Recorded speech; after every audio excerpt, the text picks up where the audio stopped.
here's one that just came in. This is what they look like when they come in. Generally, it's what they call a basket case, but if you want to call it a bin case, this is 1909 Indian Twin.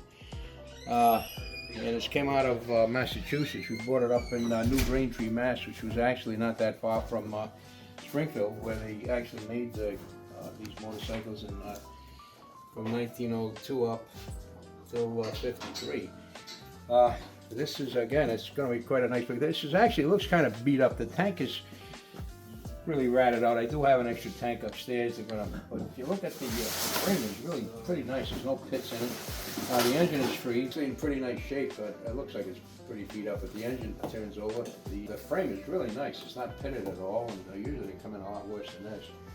A few parts missing. Check back in about 3 months, you'll see this thing all restored nicely and ready for sale. That's how they come in. I'm kind of glad I went up there and picked this one up. I like them. I like them like this. This is how they come in, and you'll see how they go out later. Okay, here we have a 1913 Indian Twin that we just had this all together, and we dismantled it. We're sending it out right now for paint. We've located all the parts to it, and should have come a few days ago when it was all back together. We like to assemble them and make sure everything fits, and then we send them out for the plating, get the parts plated, and then we bring it back here. We'll do the paint work on it, the bright work. And this is just the one of 7 or 8 restorations we're doing right now. This will be back in another few weeks, and then this will be back in the showroom soon. I picked the engine up. A friend of mine knew I collect these things. He's actually a car dealer. He called me up. He said, "I have a 1913 Indian Twin engine." I said, "Oh, that's nice." And I picked it up, and then I sourced out. I found a frame, and yeah, it's nice. It's all original equipment. It's not reproduction, so it's going to be a nice. The parts are out there. You just got to find them and assemble them. That's what we do. I'm out every day looking for the parts. You go to Ole, or you go to Davenport or Washington.